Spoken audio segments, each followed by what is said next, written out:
histoire à vous raconter pour débuter ce sermon, mais c'est une histoire de Pâques et ça se passe à l'école du dimanche. C'est l'histoire de Philippe, un petit garçon qui est né avec le syndrome de Down, aussi appelé la trisomie 21. Mais par la grâce de Dieu, en grandissant, Philippe a commencé à fréquenter une classe d'école du dimanche avec plusieurs autres garçons et filles d'environ 8 ans. Mais vous savez, les enfants, c'est pas facile parfois d'accepter quelqu'un avec des différences. Mais grâce justement à l'approche relationnelle qui était inclusive du professeur, ça a facilité l'intégration et ils ont commencé tranquillement à mieux l'accepter. Le dimanche après Pâques, donc c'était un jour comme aujourd'hui un peu, leur professeur a décidé d'apporter plein de petits pots vides pour leur proposer une activité en lien avec la résurrection. Chaque enfant recevait un petit pot et puis il devait sortir à l'extérieur sur le site de l'église pour trouver quelque chose, un trésor de la nature, là, un symbole de vie, une chenille, quoi, un ver de terre. Vous savez comment les enfants aiment les beaux trésors de la nature. Donc, ils aimaient découvrir ça et ensuite, dans leur petit contenant, ils devaient le rapporter en classe. Donc, de retour, ils ont déposé ça sur la table du professeur et un coup qu'ils ont été tous autour, elle a commencé à ouvrir les contenants un par un. À chaque ouverture, là, c'était des « ah », des « oh ». Tous les enfants étaient en haleine de découvrir ce que leurs amis avaient trouvé. Une fleur, une fourmi, une feuille. Il y en avait de toutes les beautés de la nature. Puis, le professeur en a ouvert un. Il n'y avait rien à l'intérieur. Rien dedans. Il y a un enfant qui s'est exclamé « Ah, c'est stupide! Quelqu'un qui n'a pas fait sa mission! » C'est alors que Philippe a réagi. « Je l'ai fait, c'est à moi. »« Ah, Philippe, tu ne fais jamais les choses correctement. » Il a dit un autre enfant. « Il n'y a rien dans ton pot. Je l'ai fait. C'est vide parce que le tombeau était vide. » Grand silence dans la classe. Quelle classe d'école du dimanche! À partir de ce jour-là, Philippe est devenu une part entière de cette classe du dimanche. Et peu de temps après, malheureusement, à cause de sa fragilité, il est décédé d'une infection. À ses funérailles, toute sa classe d'enfants et leurs professeurs de la classe d'école du dimanche sont présentés à l'autel lors des funérailles. Chacun y déposer, mais non pas des fleurs, chacun leur petit pot vide. Parfois, il y a des situation que je trouve renversante, comme dans cette histoire, c'est de voir à quel point là, les barrières intellectuelles ou les barrières émotionnelles, qui pouvant être perçues comme des portes verrouillées, des portes fermées, des portes closes, peuvent être traversées par Jésus pour y déposer la vérité de la résurrection. Je suis prête à parier que dans cette classe d'école du dimanche, la déclaration de Philippe et de son pot vide, ça a dû susciter un retour lors de l'événement de la résurrection. Et par la suite, ça leur a inspiré ce geste à poser lors des funérailles de leur ami. Comme quoi la vérité peut être révélée à tous, sans égard à la condition ni à l'âge. La foi, là, ça se manifeste de manière différente, dans des occasions différentes et selon les personnes et selon la volonté de Dieu aussi. On a un bon exemple de ça quand on voit la foi des auteurs des textes du lectionnaire d'aujourd'hui. Par exemple, David, l'auteur du psaume 33, « L'homme selon le cœur de Dieu ». Luc, lui, c'est le médecin des âmes, l'auteur du livre des Actes.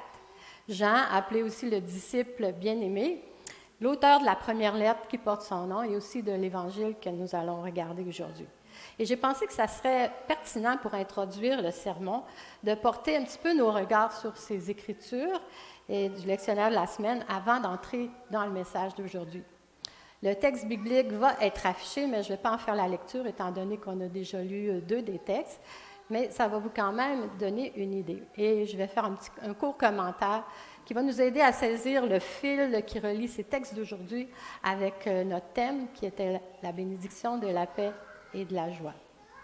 Débutons avec le psaume 133. Le thème de la joie qui ressort dans ce psaume, c'est une proclamation qui est chantée alors que les pèlerins s'en vont à Jérusalem. Et ils envisagent ensemble de se tenir avec joie là, dans les parvis du temple.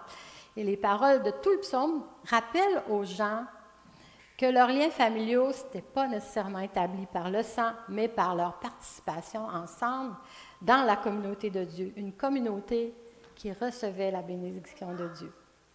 Le texte suivant, dans le livre des Actes 4, les versets 32 à 35, c'est la rédaction qui a été faite au cours des années 80 à 90 après Jésus-Christ, par la majorité des érudits sont d'accord avec ça.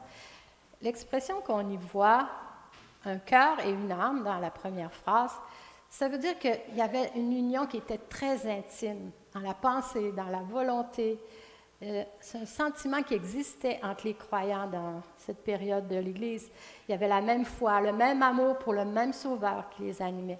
Ça, c'est l'œuvre de l'Esprit. C'est lui le créateur de cette unité d'esprit des âmes. C'était un temps de croissance dans l'amour agapé. C'était un moment charnière dans leur relation individuelle, chacune avec leur Sauveur ressuscité. Ils avaient le cœur en paix avec le Seigneur et ils vivaient dans la simplicité et la joie en étant en communauté. Alors maintenant, dans le troisième livre qui était dans notre lectionnaire, la première lettre de Jean, chapitre 1, le verset 1 et chapitre 2, jusqu'au chapitre 2, verset 2, qui a été écrit à l'an 90 à 100 après Jésus-Christ. Une des bénédictions qui conduit à la joie pour les apôtres, c'est d'avoir écrit leur témoignage et de pouvoir le partager, de donner cette joie de connaître le Seigneur dans leur écrit, dans ce qu'ils ont écrit sur sa vie, sa mort, sa résurrection. Alors les chrétiens anciens et nouveaux pouvaient en prendre connaissance. Et pour Jean, dans cette lettre, la résurrection de Jésus, c'est un élément qui est essentiel.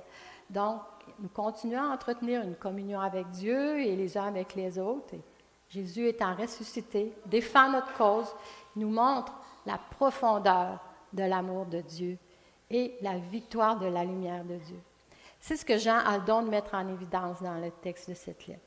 Et ce qui ressort donc finalement des textes de ces trois auteurs, c'est bien sûr la révélation qu'ils font de Dieu, chacun dans leur situation de vie.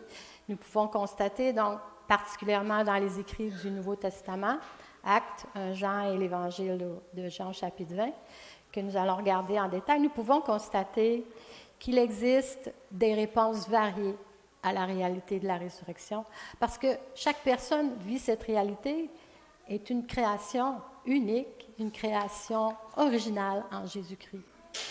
Par exemple, dans l'Évangile de Jean au chapitre 20, Jean, le disciple bien-aimé, lui, il croit quand il voit le tombeau vide. Marie de Magdala, elle croit quand il l'appelle par son nom. Les disciples, eux, doivent voir pour croire. Thomas dit qu'il doit toucher les blessures de Jésus, bien que ce besoin semble s'estomper une fois que le Christ est ressuscité. Donc, chaque personne est unique et Jésus se révèle à chacun, à chacune, en tenant compte pour faire grandir leur foi en lui et sa foi en eux. Leur foi était en construction, comme elle l'est toujours pour nous aussi. On sait que les disciples n'avaient pas vraiment bien compris les prophéties anciennes qui affirmaient que le Messie devait ressusciter des morts. Le Seigneur lui-même lui avait répété bien des fois. On est un peuple qui a besoin de se faire répéter, mais il n'avait pas saisi. Ayant découvert le tombeau vide, imaginez au petit matin, là, imaginons quelques instants les sentiments qui ont dû se bousculer à l'intérieur d'eux. Ils devaient se sentir à la fois « Oh, exalté, le Christ est ressuscité !» Mais dans leur tête, il y a des questions qui devaient se bousculer. Est-ce que Jésus allait venir vers eux comme avant? Est-ce qu'il allait se présenter comme un esprit, comme un fantôme? Ils étaient en train de vivre quelque chose que personne d'autre n'avait jamais vécu. Je les imagine, là, ils passaient tour à tour par des moments là, de discussion animée entre eux où est-ce que ça échangeait et c'était chaud. Et ensuite, des temps de silence, chacun dans leur bulle. Ils étaient dans l'attente, une attente là, fébrile, et ils ne savaient pas combien de temps ça durait. Et aussi, ils étaient dans la crainte des dirigeants juifs. Leur propre peuple, s'ils ont tué Jésus, pouvaient raisonner, les disciples, les dirigeants vont sûrement les chercher. Alors, à partir de l'aube, après avoir vu le tombeau vide, et jusqu'au soir, ils sont restés enfermés, toutes portes closes, ne sachant pas quoi faire d'autre. À l'époque, La confiance au sein de la communauté juive, ça reposait sur le libre accès. Les portes n'étaient jamais verrouillées. Les enfants des voisins pouvaient entrer à volonté dans la maison et les Juifs vivaient leur vie privée au grand jour. Quiconque fermait sa porte se coupait de la communauté. Quel contraste maintenant! Ça en était fini pour eux. Leur cœur était troublé par toutes sortes d'espèces de pensées. Des souvenirs de leur marche avec leur maître, de ville en ville, ses paroles, toutes les guérisons inespérées, ses paraboles, mais probablement aussi des projections négatives quant à l'avenir. Ça se bousculait dans leur esprit. Et puis, quelqu'un pouvait frapper à leur porte d'un moment à l'autre. Ça pouvait être des Juifs inquisiteurs, des gardes romains, mais aussi Jésus. Il y a dans la vie humaine, dans notre vie, ce genre de moments pénibles et tendus. Souvent, ça suit de près l'annonce d'une nouvelle qui est bouleversante.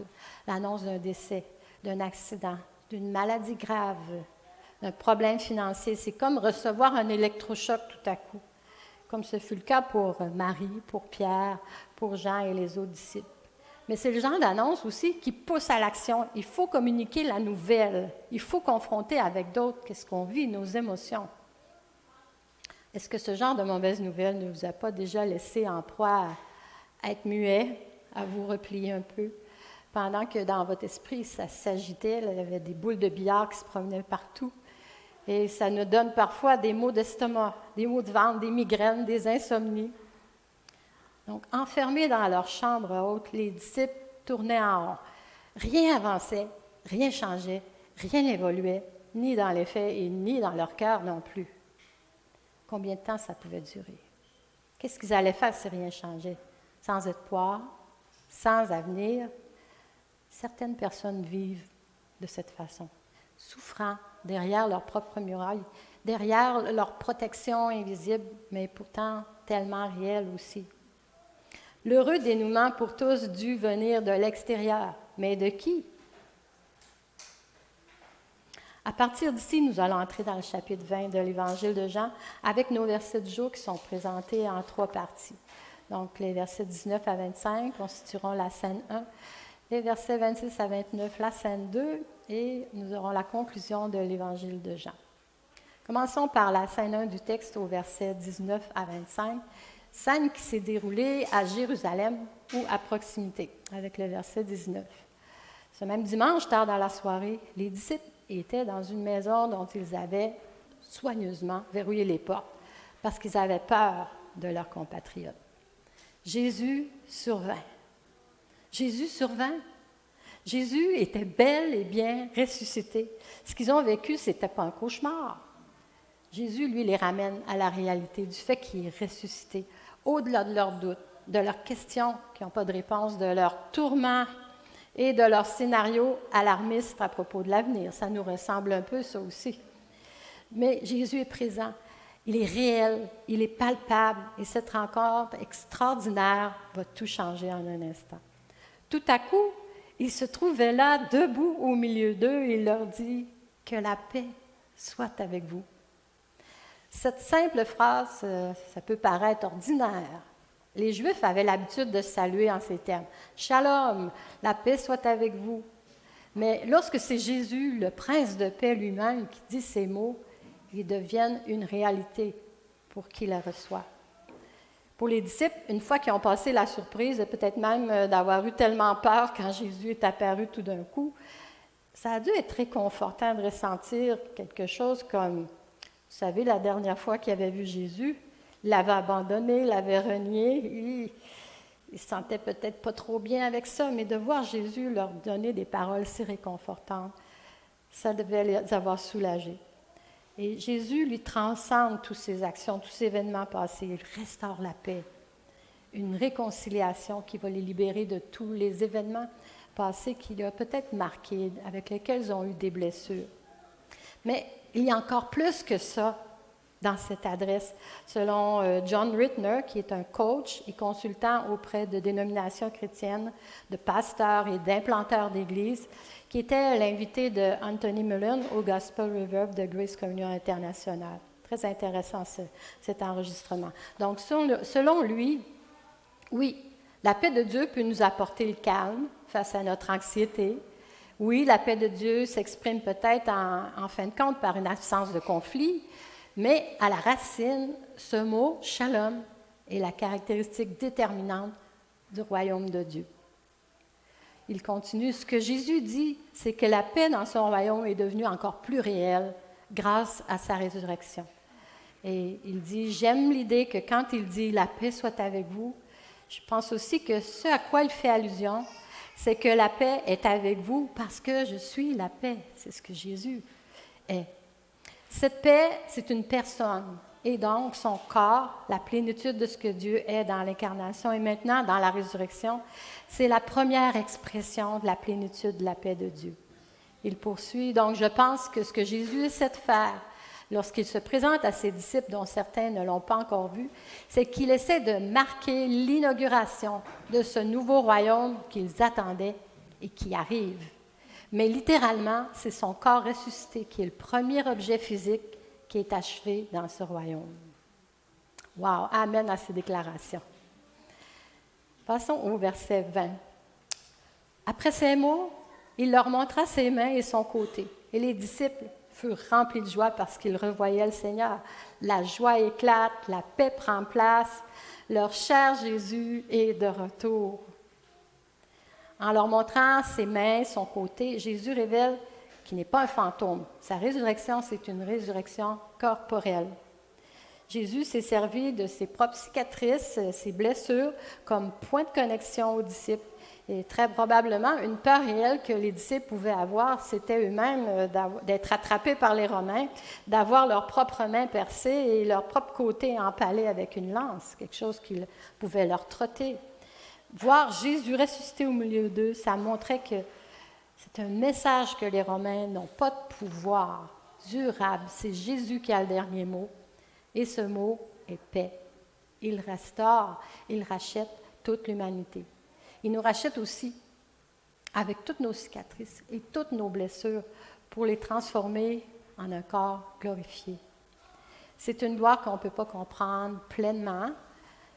Jésus nous en donne un aperçu, il se tient debout, sans qu'il soit affecté, sans qu'il soit gêné par les cicatrices de sa crucifixion. Ces cicatrices sont maintenant utilisées pour susciter la joie des disciples. Nous pouvons être sûrs que nous aussi, il va transformer nos cicatrices et nos blessures en points de réjouissance. Qui parmi vous a une ou des cicatrices visibles ou invisibles? Dieu va les transformer pour sa gloire. Verset 21. Que la paix soit avec vous, le répéta-t-il. Comme mon Père m'a envoyé, moi aussi, je vous envoie. Nous pouvons voir le poids et la force de la réalité de la paix que Jésus leur en apporte en parlant justement 2 fois. Si toute la création a été appelée à l'existence par la parole qui a été prononcée une fois, alors combien plus d'une réalité de quelque chose qu'il prononce 2 fois? Dans la mort et la résurrection de Jésus, nous avons en effet une paix durable, durable. Cela a Dieu donné aux disciples une grande joie de réaliser que malgré leurs nombreux échecs et abandons, le Seigneur leur confiait sa parole et son œuvre. La même chose en ce qui nous concerne. Envoyé pour annoncer que Jésus est le seul qui pouvait et qui peut encore tout changer dans un cœur meurtri, découragé, effrayé. Le seul qui donne une paix et une joie qui surpassent tout. Nous qui sommes ses envoyés, nous sommes maintenant l'incarnation de Jésus en tant qu'Église locale. Il nous appartient de prier pour que les gens fassent des rencontres, aider à faciliter ces rencontres à travers nos propres expressions, à travers nos activités, que ce soit dans l'environnement de l'espérance, de la foi ou de l'amour, en validant justement ces besoins qu'ont les gens de réellement rencontrer Dieu vivant et à l'œuvre dans le monde qui les entoure, dans leur quartier, dans leur ville et aussi dans leur église de quartier. Dieu, c'est la clé pour ouvrir toutes les forteresses dans lesquelles les hommes, les femmes sont emprisonnés. Et nous, les chrétiens, nous sommes à son service. Le retour de Jésus pour rendre visite à ses disciples, ça semble justement avoir eu pour mission de les fortifier pour son service. Jésus n'est pas simplement venu pour célébrer sa résurrection, mais pour les préparer, les envoyer continuer l'œuvre qui avait commencé. Après avoir dit cela, il souffla sur eux et continua, « Recevez l'Esprit Saint. » Les disciples ont été remplis du Saint-Esprit pour devenir des messagers de la bonne nouvelle de ce que Dieu avait fait dans la vie, la mort et la résurrection de Jésus. Ils devaient proclamer l'amour de Dieu pour le monde entier et fortifiés par le Saint-Esprit, ils devaient ouvrir les portes verrouillées de la peur. Ouvrir des portes closes, c'est pas simple, ça prend du temps. Ça se fait par étapes, par l'œuvre du Saint-Esprit. Ne nous décourageons pas si nous n'osons pas affronter les peurs qui nous bloquent et nous empêchent de mettre notre temps, de nous mettre en route pour partager l'Évangile. Comme les disciples, nous sommes invités à fixer notre attention sur la présence de Jésus. Recevons la paix de Jésus maintenant. Le texte montre que la communauté doit constamment s'attendre à ce que Jésus se montre au-delà de toutes les peurs pour que nous reprenions vie après avoir reçu son souffle. Verset 23, « Ceux à qui vous pardonnerez leurs péchés en seront effectivement tenus quittes, et ceux à qui vous refuserez ce pardon resteront chargés de leurs péchés. » Il se voyait confier une mission haute et sainte et le pouvoir pour l'accomplir. Il recevait ce grand privilège de porter la bonne nouvelle du pardon en Jésus au monde entier. Jésus n'a pas donné ses disciples et leurs successeurs en tant qu'une élite spirituelle pour s'occuper des péchés du monde. Les disciples ont plutôt proclamé le pardon sur la base du message de l'œuvre du Christ. Alors que les premiers croyants allaient dans le monde, ils annonçaient l'évangile du salut en Christ. Lorsque les pécheurs se tournent vers Dieu, croient et acceptent d'avoir confiance en Jésus, ils reçoivent le pardon, leur appartient en Christ. Seul Dieu peut pardonner le péché, mais les chrétiens sont appelés à annoncer ce pardon. Nous pouvons déclarer avec autorité aux pécheurs que leurs péchés ont été pardonnés en Jésus et les inviter à se tourner vers lui et à accepter et aussi expérimenter ce pardon avec foi, avec confiance. Poursuivons au verset 24 et 25. L'un des 12, Thomas, appelé le jumeau, n'était pas avec eux lorsque Jésus était venu les voir. Les autres disciples lui racontèrent, « Nous avons vu le Seigneur. » Mais il leur répondit, « Si je ne vois pas de mes propres yeux l'empreinte des clous dans ses mains, si je n'enfonce pas moi-même mon doigt à la place des clous, et si je ne mets pas ma main dans la plaie de son côté, je n'en croirai rien. » Les disciples qui étaient dans la pièce lorsque Jésus est apparu racontent ce qui s'est passé, sûrement avec enthousiasme à leur frère Thomas, qu'ils ont vu le Seigneur. Mais eux aussi, avec Thomas en ce moment, ils se cachent toujours derrière des portes verrouillées.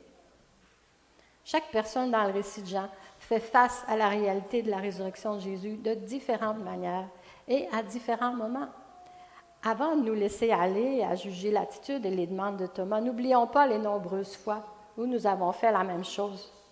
Que ce soit à travers des expériences de vie ou des raisonnements humains, nous avons pu décider qu'il valait mieux pas faire confiance aux témoignages de d'autres chrétiens ou même à Jésus.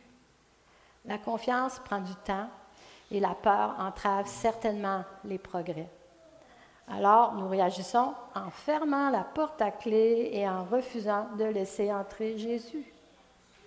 Mais alors, inexplicablement et sans notre invitation, Jésus se pointe, Jésus apparaît.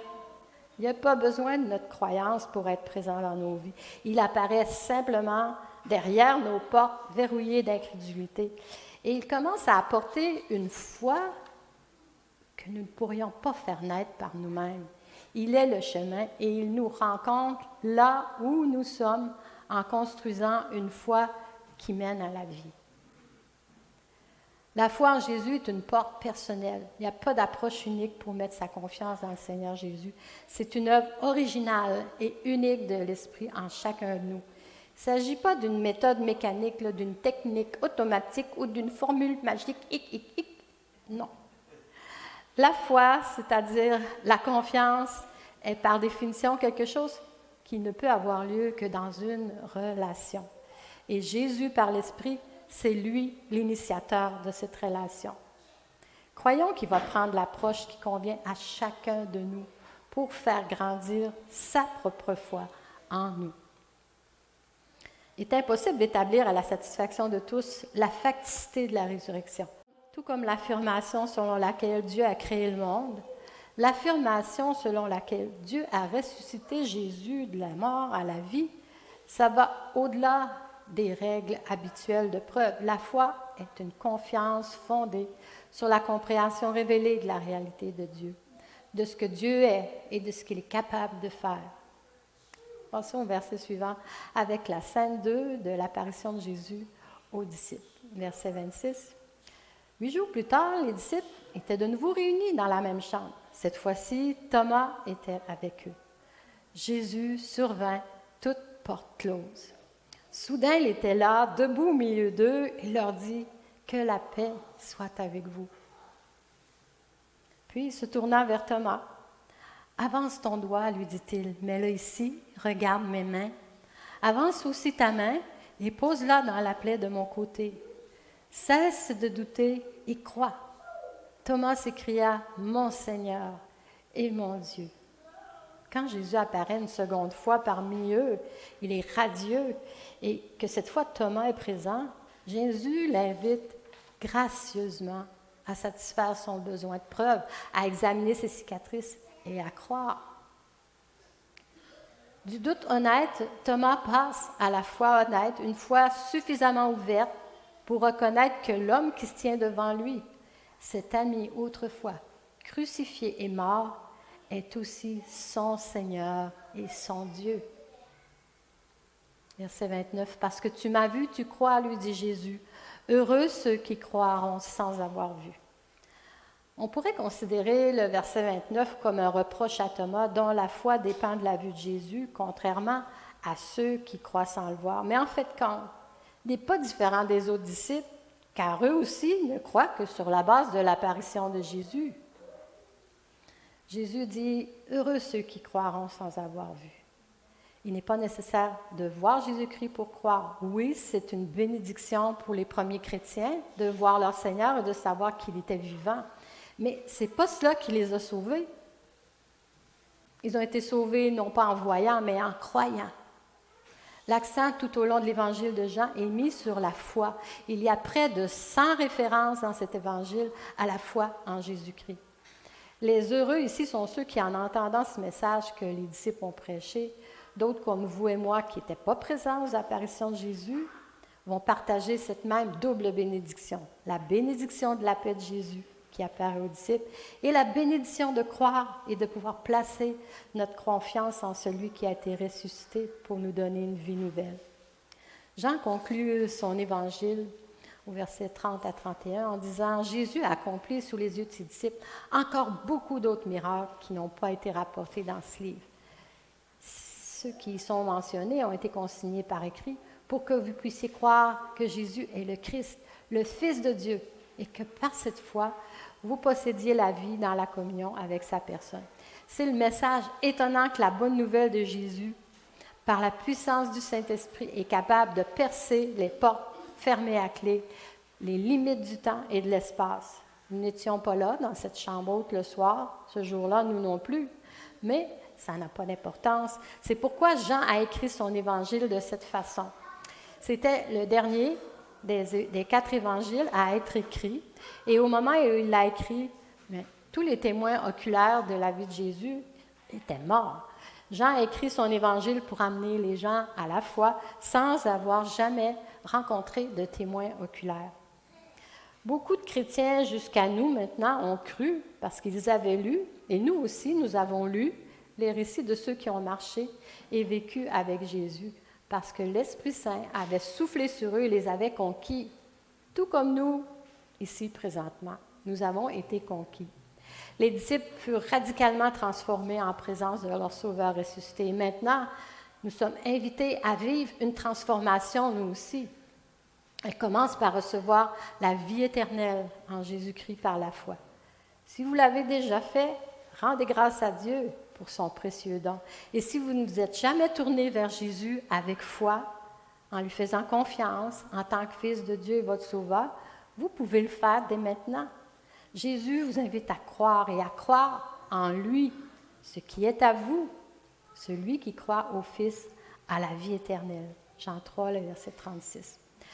Oui, Pâques célèbre un événement ancien, mais il célèbre aussi une réalité qui est présente et continue pour tous.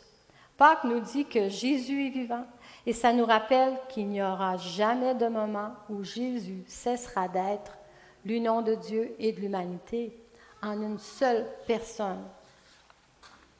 En conclusion, la réponse appropriée à la réalité de la résurrection de Jésus implique d'être transformé par Jésus incarné, Jésus crucifié, Jésus ressuscité et un avec le Père pour qu'il grandisse en nous, dans notre communauté, nous aidant à aller de l'avant alors qu'il nous envoie justement annoncer cette bonne nouvelle, cet évangile et répandre aussi ses bénédictions. Lorsque Jésus survint, aucune porte close n'a été un obstacle. Qu'il en soit ainsi dans nos vies. Amen au Seigneur ressuscité. Bonne saison de Pâques à vous tous.